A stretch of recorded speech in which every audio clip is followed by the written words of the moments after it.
नमस्कार, ज्योतिष परामर्श केंद्र जागेश्वर धाम के यूट्यूब चैनल पर आपका स्वागत है। मैं हूं ज्योतिषी भुवन चंद्र पांडे। प्रिय दर्शकों, हाजिर हूं लेकर लग्न से लेकर 12 भाव तक कन्या लग्न की कुंडली में देवगुरु बृहस्पति का शुभाशुभ फल।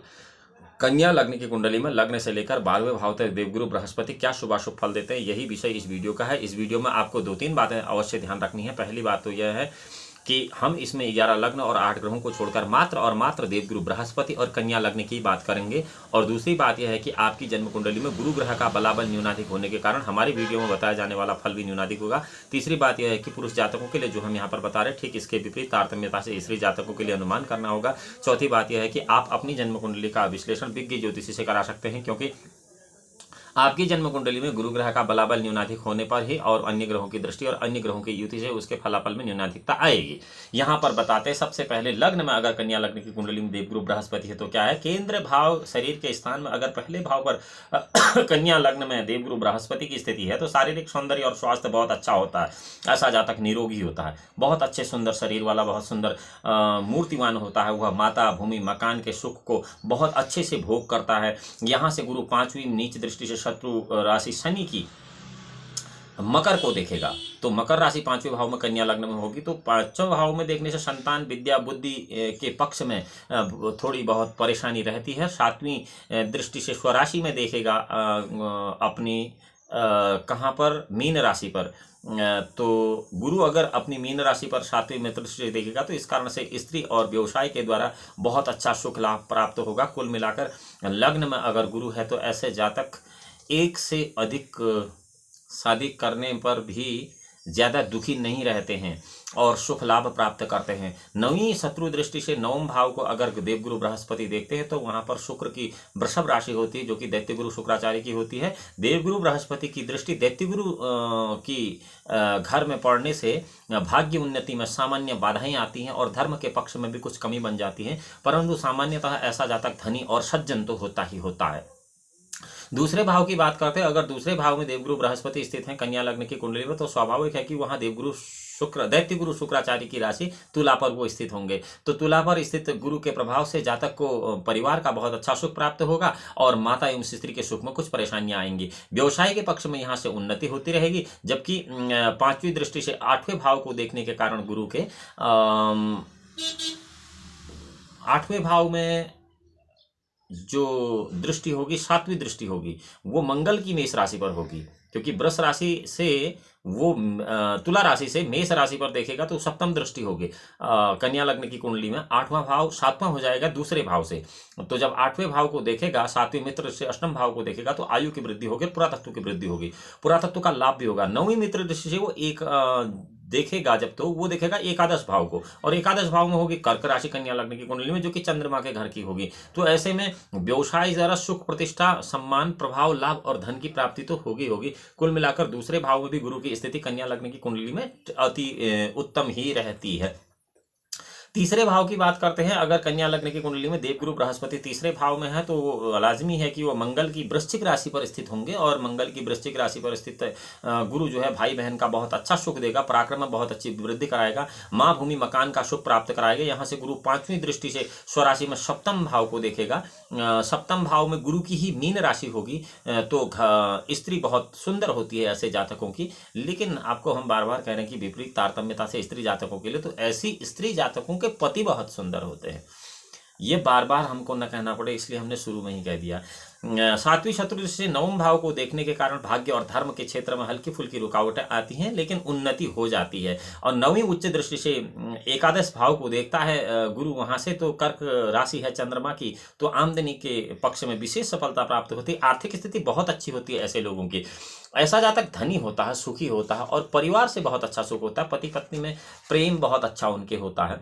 चौथे भाव में गुरु की बात करते हैं कन्या लग्न की कुंडली में, तो लाजमी वहां पर गुरु की धनु राशि ही होगी। अपनी राशि में अगर होगा तो भूमि मकान माँ का यथेष्ट सुख प्राप्त करेगा, अपनी गृहस्थी का पूर्ण सुख उसे मिलेगा, स्त्री और व्यवसाय के पक्ष में निरंतर सफलताएं और आनंदित रहेगा। कुल मिलाकर कन्या लग्न की कुंडली में अगर चौथे भाव में देवगुरु बृहस्पति हैं तो ये बहुत उत्तम फल देते हैं। आयु और पुरातत्व का लाभ यहाँ से इसलिए होता है, यहाँ से गुरु 5वीं दृष्टि से 8वें भाव को देखता है, जो कि मंगल की मेष राशि है। ये सातवीं मित्र से गुरु यहाँ से सीधे दशम भाव को देखेगा, जो कि बुध की मिथुन राशि होगी। पिछली वीडियो में हम इसमें गड़बड़ा गए थे। बुध की मिथुन राशि होगी, तो यहाँ से नवीं मित्र दृष्टि से द्वादश भाव को देखने का कारण खर्चा अधिक रहेगा और बाहरी स्थानों के संबंध से शुक्र और लाभदायक बना रहेगा। कुल मिलाकर अगर कन्या लग्न की कुंडली में चौथे भाव में देवगुरु बृहस्पति, तो ऐसा जातक सर्वगुण संपन्न होता है।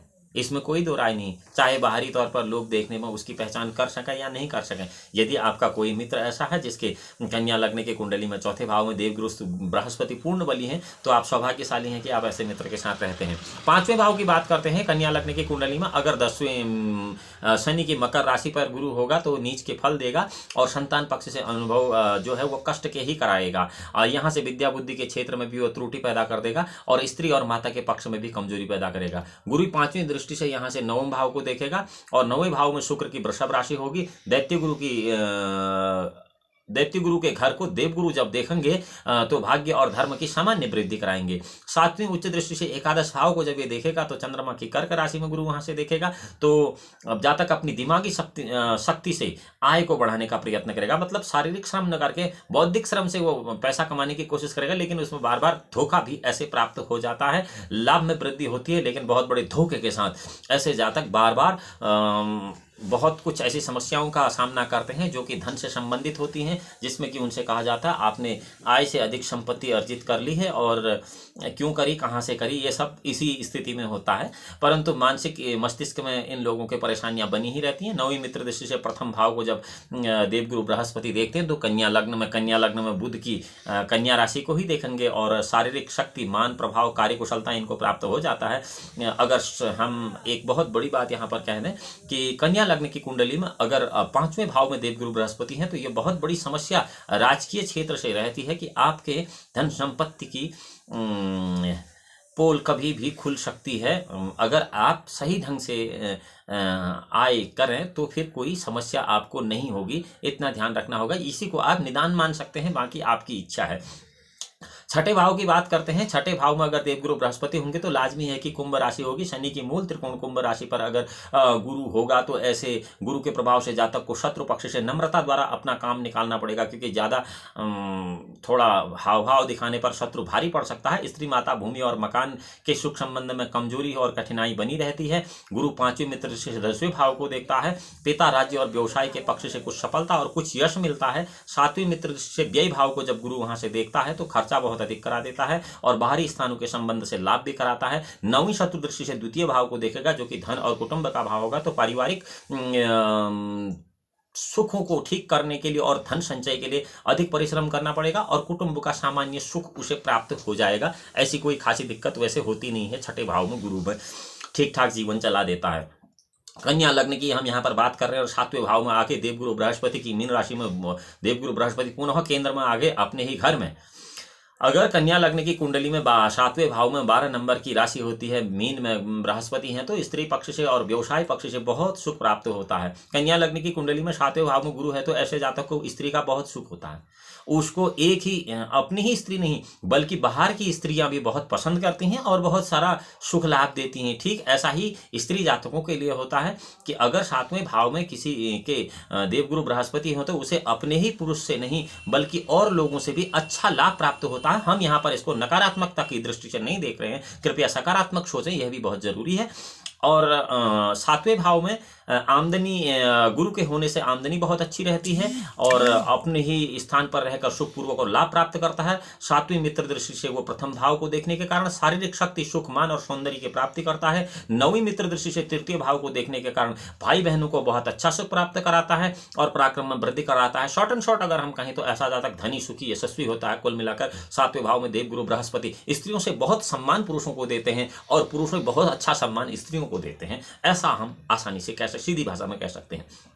आठवें भाव की बात करते हैं। आठवें भाव में देवगुरु बृहस्पति होंगे तो मंगल की वृष राशि में होंगे, मेष राशि में होंगे और ये हम मात्र कन्या लग्न की बात कर रहे हैं। तो ऐसा गुरु जो है आयु और पुरातत्व का अल्प लाभ कर देता है। आठवें भाव में गुरु थोड़ा घातक हो जाता है, परंतु स्त्री व्यवसाय पक्ष में भी ऐसी ही समस्याएं वो खड़ी करता रहता है। यहाँ से गुरु पांचवें मित्र दृष्टि से द्वादश भाव को देखेगा। आय के मामले में भी वो खर्चे के मामले में बहुत, आय के मामले में धीमा, खर्चे के मामले में बहुत बढ़ा देगा। सातवीं शत्रु से द्वितीय भाव को देखेगा। धन, कुटुंब की वृद्धि के लिए बहुत ज्यादा मेहनत करनी पड़ेगी। कुटुंब का सुख कम मिलेगा। नौवीं दृष्टि से चौथे भाव को देखेगा तो माता भूमि के मकान का सुख थोड़ा सा प्राप्त होता है। मतलब कुल मिलाकर पैतृक संपत्ति पर आधारित जीवन ऐसा काटना पड़ता है कि अगर पैतृक संपदा थोड़े थोड़े करके कम होने लगे तो उसका जीवन भी उसी तरह से धीरे धीरे कष्टमय होता रहता है, परंतु उसमें बहुत सारी परेशानियों को झेलते हुए वो अपना जीवन चला तो देता है। कुल मिलाकर 8वें भाव में अगर गुरु है कन्या लग्न की कुंडली में तो बहुत जरूरी है कि आपको गुरु का निदान कर लेना चाहिए और किसी विज्ञ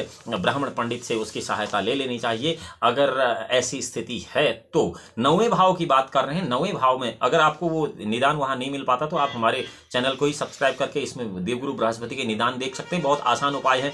हम बार बार यह भी कहते हैं आजकल इन वीडियो में, ये क्योंकि एक अलग सीरीज की वीडियो में बना रहा हूं, आपको यह पता होना चाहिए कि ज्योतिष जो है वो प्रेडिक्शंस का मैटर नहीं है, रेमेडी टूल्स का सब्जेक्ट है। तो हमारी वीडियोज में बहुत सारी रेमेडीज हैं जिनको आप खुद कर सकते हैं और आनंद ले सकते हैं। 9वें त्रिकोण भाग्य और धर्म के स्थान में इस वीडियो का विषय ही केंद्र लग्न से लेकर 12वें भाव तक कन्या लग्न की कुंडली में देवगुरु बृहस्पति क्या शुभाशुभ फल देंगे, इसलिए हम दाएं बाएं नहीं हो रहे हैं। अब हम 9वें भाव की बात कर रहे हैं। त्रिकोण भाग्य धर्म के स्थान में अपने शत्रु शुक्र की वृषभ राशि पर अगर देवगुरु बृहस्पति होंगे तो भाग्य की उन्नति में कठिनाई कराएंगे, साथ ही स्त्री व्यवसाय पक्ष में सामान्य कमी लाएंगे, भूमि मकान मां के सुख में लाभ प्राप्त कराएंगे। गुरु 5वें मित्र से पहले भाव को देखेंगे। पहले भाव में कन्या राशि होगी, कन्या लग्न नहीं है तो गुरु जब पहले भाव में देखेगा तो मान सम्मान की वृद्धि कराएगा, शारीरिक सुख में वृद्धि कराएगा, भोग इच्छा बहुत प्रबल हो जाती है। ऐसी स्थिति में जब 9वें भाव में गुरु रहता है, 7वें मित्र से तृतीय भाव को देखने से भाई बहनों के सुख में पराक्रम की वृद्धि होती है और 9वीं नीच दृष्टि 5म भाव को देखने से संतान विद्या के पक्ष में कुछ कमजोरी रहती है, क्योंकि कन्या लग्न की कुंडली में 9वें भाव में गुरु भोग इच्छाएं उत्पन्न करता है। तो इसलिए शादी के समय कुंडली मिलाना बहुत जरूरी होता है, अन्यथा की स्थिति में गृहस्थ जीवन नरक भी बन सकता है, इसमें कोई संशय नहीं है। 10वें भाव की बात करते हैं। कन्या लग्न की कुंडली में अगर 10वें भाव में गुरु है तो सीधी सी बात है कि मिथुन राशि में होंगे, जो कि बुध की राशि होगी कन्या लग्न की कुंडली में। तो राज्य सम्मान, राज्य से सम्मान, पिता से सम्मान, यश की सफलता, व्यवसाय की सफलता, स्त्री सुंदर और प्रभावशाली होती है। यहाँ पर अगर 10वें भाव में गुरु हो तो ऐसे जातक की पत्नी बहुत प्रभावशाली होती है और स्त्री जातकों के लिए उसका पति बहुत प्रभावशाली होता है। धन कुटुंब का इनको बहुत अच्छा सामान्य सुख मिलता है, लेकिन पैसे के मामले में बहुत तेज होते हैं। 7वीं दृष्टि से स्वराशि में चौथे भाव को देखने से भूमि और मकान का इनके पास बहुत अच्छा सुख होता है। 9वीं शत्रु दृष्टि से छठे भाव को देखने का शत्रु पक्ष में शांति और नीति से विजय प्राप्त करते हैं, झगड़ों द्वारा ये लाभ उठाते हैं। कुल मिलाकर नेतागिरी के बहुत सारे लक्षण होते हैं और नेता बनने के लिए भी यह गुण बहुत जरूरी है कि आपकी लग्न कुंडली में, कन्या लग्न की कुंडली में अगर 10म भाव में गुरु बली है तो आप राजनीति में दांव आजमा सकते हैं। यह मेरा व्यक्तिगत विचार है, मैं आपसे यह नहीं कह रहा हूं, क्योंकि यहाँ पर अन्य 8 ग्रहों की स्थिति को देखना भी जरूरी होगा। पहले ही मैंने कह दिया कि आपकी जन्म कुंडली में गुरु के बलाबल न्यूनाधिक होने से मेरे द्वारा वीडियो में बताए जा रहे फलाफल भी न्यूनाधिक होंगे। 11वें भाव की बात करते हैं। अगर देवगुरु बृहस्पति 11वें भाव में है कन्या लग्न की कुंडली में तो लाजमी है कि कर्क राशि में होंगे। कर्क राशि जो कि चंद्रमा की राशि है, ऐसे चंद्रमा की राशि में 11वें भाव में अगर गुरु होगा तो आमदनी बहुत अच्छी होगी। माता भूमि का मकान का सुख बहुत अच्छा होगा, पारिवारिक सुख बहुत अच्छा होगा। तृतीय भाव को देखेगा तो भाई बहन का सुख बहुत अच्छा होता है। 7वीं नीच दृष्टि 5म भाव को देखने से संतान पक्ष में परेशानी रहती है, विद्या बुद्धि के क्षेत्र में कुछ कमी रह जाती है, मस्तिष्क जो है घरेलू कारणों से चिंतित रह जाता है। यहाँ से 9वीं दृष्टि से अपनी ही राशि में 7म भाव को देखने के कारण सुंदर योग्य स्त्री मिलती है और स्त्री जातकों के लिए सुंदर और योग्य पुरुष मिलता है। व्यवसाय में उन्नति प्राप्त होती है, भोग आदि का श्रेष्ठ सुख प्राप्त होता है। कुल मिलाकर 11वें भाव में अगर गुरु है कन्या लग्न की कुंडली में तो ऐसा जातक शारीरिक और भौतिक सुखों का बहुत आनंद लेता है और सांसारिक सुखों का आनंद ले लेता है, परंतु परलौकिक सुखों के लिए हम इसमें कुछ ज़्यादा कह नहीं सकते हैं। व्यक्तिगत विश्लेषण बहुत आवश्यक हो जाता है। 12वें भाव की बात करते हैं। कन्या लग्न की कुंडली में यदि 12वें भाव में गुरु होगा तो लाजमी है वो कि सिंह राशि में होगा सूर्य की, और ऐसे में बहुत ज़्यादा खर्चा कराएगा, आर्थिक स्थिति को डमाडोल कर देगा, सुख सम्मान के लाभ की प्राप्ति कराएगा लेकिन आर्थिक तौर पर ढीला कर देगा। स्त्री और घर के सुख में न्यूनता ले आएगा। 5वीं दृष्टि से अपनी राशि में चौथे भाव को देखेगा, माँ भूमि भवन के सामान्य सुख प्राप्त कराएगा। 7वीं शत्रु दृष्टि से छठे भाव को देखेगा, शत्रु पक्ष में दिमागी बुद्धि से काम निकाल लेगा। और 9वीं मित्र से 8वें भाव को देखेगा तो आयु और पुरातत्व का घर है, तो आयु और पुरातत्व का लाभ होगा। सामान्यतः ऐसा जातक सुखी जीवन व्यतीत करता है। 12वें भाव में अगर बृहस्पति है कन्या लग्न की कुंडली में तो कोई ऐसी खासी दिक्कत पैदा नहीं करता। प्रिय दर्शकों, आशा करता हूं ये वीडियो आपको रोचक लगा होगा। इस वीडियो में आपने जो भी शुभाशुभ फल देखे हैं उनको आप अपनी कुंडली पर इंप्लीमेंट करने से पहले अपनी कुंडली का व्यक्तिगत विश्लेषण किसी विज्ञ ज्योतिषी से करा सकते हैं। अगली वीडियो में हम आपसे मिलेंगे कन्या लग्न की कुंडली में लग्न से लेकर द्वादश भाव तक दैत्य गुरु शुक्राचार्य क्या शुभाशुभ फल देते हैं। और हाँ, यदि आपको ये वीडियो रोचक लगी, आप ज्योतिष संबंधित जिज्ञासा रखना चाहते हैं तो ज्योतिष परामर्श केंद्र जागेश्वर धाम के इस यूट्यूब चैनल को लाइक कर सकते हैं, सब्सक्राइब कर सकते हैं और बेल आइकन का बटन इसलिए दबा सकते हैं कि सोशल मीडिया प्लेटफॉर्म पर सबसे पहले आपको यह जानकारी प्राप्त हो। अगली वीडियो में हम आपसे फिर मिलते हैं। भगवान भोलेनाथ आपका परम कल्याण करें। तब तक के लिए नमस्कार।